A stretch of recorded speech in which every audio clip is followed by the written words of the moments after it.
Hi, welcome to part 4 of our little Jewellery for Beginners series. So far we have done, let's get our list, we've done the extra bonus one, which was this glitter one. We have done nail art stickers, which were these, and this one. And we have done the abalone shell ones, which were those. And we have done tiny beach scenes. So this time we are doing dried flowers, and this is probably my most requested one. Now these are little flowers that just came from nail art supplies on Amazon, so you can get hold of these really easily. And I've got some other bits of flowers that I'll show you as we go along. Then we've got a cat in a washing machine. Come and take a photo of the idiot for me, would you? What are you doing in there, son? What are you doing, you mad cooker? What are you doing, Lego? Oh no. This is why I don't like leaving the washing machine door open. I know. Oh no. I think we'd notice if there was something as big as him in there though, wouldn't we? Oh, you. Come on out. Come here. Right, back to my video. Now, we can do a couple of makes on this video again, as I tend to. And ultraviolet curing resin. Now, please forgive me for not wearing my gloves. It is so hot, I can't actually get my gloves on because my hands are too sweaty. But top tip, everyone, please do wear your gloves when you're using any sort of resin. The high quality ultraviolet curing resins I use, Let Resin and Apex, I don't have any allergic reactions to them. They're pretty safe, they're pretty VOC free and all that sort of thing. I just don't have any problems with them. But if you get it on your hands and it cures on your fingers, it doesn't half burn. It's really hot. Not in a dangerous burn way, but in a way that will half make you shout. And of course it can be messy. So it's definitely worth getting your gloves on. Like I said, apologies, I can't. We're having a heat wave in the UK. And unlike some countries, we don't have aircon in our houses. Not typically anyway, we certainly don't. So what we're doing here then is putting one layer of the clear ultraviolet curing resin into our little mould. And I tend to put a layer in first because I like to have a layer between whatever I'm putting in and the mould. Now, because these are very lightweight and very thin, I'm not going to bother curing that off first. I'm just going to sit them straight onto the back. What colours should we have? Should we go for these lovely pale pinks? Because I've only got a few of those left. So let's use those. Now, these are dried and dyed. So somebody somewhere is dyeing these little tiny flowers. But it does mean that they're absolutely perfect for your resin. But you do need to make sure you put the right side down, because you can see they're coloured on one side and less coloured on the other. Quite delicate as well, so be careful with your tweezers. But odd numbers seem to work best, so let's put those 3 in. I'm going to find some little bits of greenery. And for greenery, I shall be using the other flowers that you can very often get very easily from Amazon or Temu, AliExpress, anywhere like that. I think these were from Amazon. But these are actually a wildflower in the UK. And again, they're dyed, so they must be a wildflower all over the world, I'm guessing, because these are, I believe, bought from China. But what we're going to do is just sprinkle these in on the back. So you can break them up because they're actually made of lots of little tiny flowers. So we're just sprinkling them onto the back. Oh, you can colour the back. Maybe we'll do that for the next one, but I'm not going to for this one. I'm just going to leave it like this so you can see through it. And that is really how easy it is. So we're going to cure this now, and then we'll put a final coating on the back. But those should be well and truly stuck because that was wet resin. Right, let's demould it.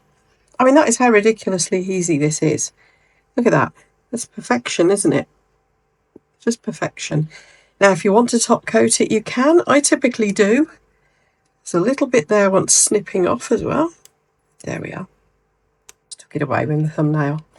So to top coat, this is simply because I like to have a little bit of a domed finish on it. Obviously, you could use a mould that's domed to start with if you want to, or just leave it, because this is a shiny mould. So this is an optional extra, but I find it just sort of magnifies the little flowers inside. And how lovely is that? Right, just going to cure that off. And there we are. Isn't that gorgeous? Really happy with that. Right, on to the next one then. We're going to do a second one. I've already put the first clear layer in, and that's nice and tacky. I've found us some nice little blue flowers. some little pale blue flowers. Let's turn them over so they're up the wrong way. So they'll be up the right way to put in, is what I mean. It's like a turquoise. Isn't that nice? So those are now up the right way. And I found a different bit of greenery. We can trim some little bits off this. Don't know what it is. But it's dried properly, so we can cut a few little bits off that.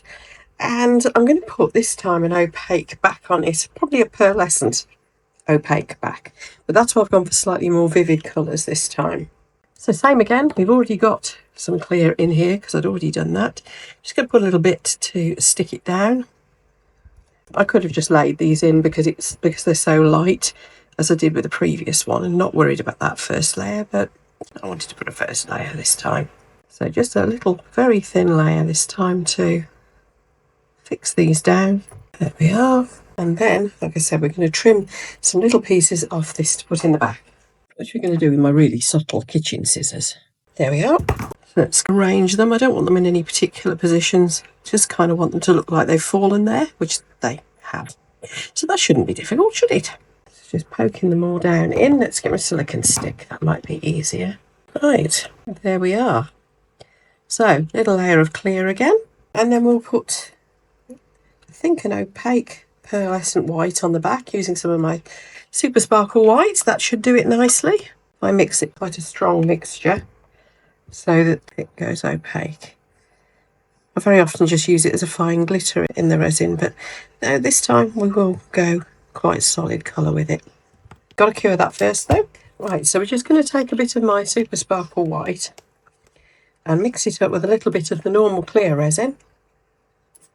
It's probably more than we need, but it's a bit fiddly to get out of the pot, so as I said, I'm going to put quite a lot because I want it to be quite solid. That's probably more than enough. Now, the ultraviolet curing resin will cure through even that thickness of the white because it's white and because it's actually a transparent. It's got a transparency to it, that sparkle has. So it shouldn't be a problem with the curing. You can get away with quite a bit of it. I'm going to put the lid on though before I get it everywhere. So this is the 200 mesh Super Sparkle white. So it's a very fine. It's somewhere between flakes and a powder. It's more of a powder, this one, I suppose, really, but it's just excessively sparkly because it's a slightly higher mesh than a normal mica powder would be for the pearl effect. So it's got more of a glittery sparkle to it. See what I mean? And I think that should do. Put that out of the way. As long as the light doesn't get on it, I can use the rest of that up for something else later. Right, curing time again. Back in a few minutes. So far so good. That side cured well, but we are going to zap it from the other side as well, just to be on the safe side. Always give it a quick whiz from the other side. So let's demold this one as well. Isn't that nice? As usual, you can, if you want, dome the front off, which I'm going to. But can you see, because you put a bit of clear in first, can you see you've got a bit of clear between the flowers and the front, and a bit of clear between the flowers and the back? So you've got like a 3D effect, which is nice, I think. Right, I am going to top coat it. It does give that extra bit of sparkle. So let's get that done. Now I can squeeze it straight out of the bottle. If you find it easier because you're just learning to put a blob in the middle and just tease it out to the edge with a toothpick, a lot of people do it that way. It's a perfectly good way to do it as well. I guess I've just got lazy. So let's cure that off and then we'll have a closer look. And there we are. So as usual, just need to drill them and pop the little bail on them like we did with this one in video 0, the advanced one. And we're done. So I hope you like these two. There's dried flowers in your resin. Done on a bit of a budget as well because the flowers were just, I can't remember whether they were Temu, AliExpress, Amazon or whatever, but they're just cheap ones. You could of course dry flowers from your garden. Just remember that they absolutely do have to be dried. These were pressed as well as dried because if not they eventually just rot inside and lose the colour and go all mushy and horrible. Even if there's not oxygen or moisture getting in, that is just what happens. So you'll have to take my word for that. Hope you like these. Don't forget this is part of a great big playlist that I'm building up bit at a time. So look out for the link to that playlist up here at the top of your screen. There'll be a few more I think you'll like to watch.